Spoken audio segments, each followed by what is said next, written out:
প্রতি বছর এই দিনটির জন্য অপেক্ষা করতে থাকি যে কবে ফরিদপুর গার্ডেনার্স অ্যাসোসিয়েশনের প্রতিষ্ঠাবার্ষিকী হবে।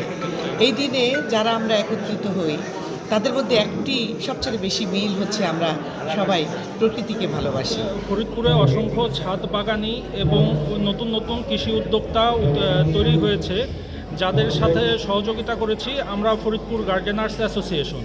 এই ফরিদপুর গার্ডেনার্স অ্যাসোসিয়েশন এখন আমার কাছে আর একটা অনলাইন বেস কোনো প্ল্যাটফর্ম নয় বা কোনো গ্রুপ নয়, আমার কাছে একটি পরিবার এবং একটি অনুপ্রেরণার নাম। আমি ফরিদপুর গার্ডেনার্স অ্যাসোসিয়েশন দেখে এবং তাদের যে সদস্যরা মানে প্রকৃতির চর্চা করে, উদ্ভিদকে ভালোবাসে, বাগান করে, এটি দেখে আমি প্রতিনিয়ত অনুপ্রাণিত হই। বেশিরভাগই আমার চাইতে বয়সে ছোট, তারপর আমি তাদেরকে অনুসরণ করি।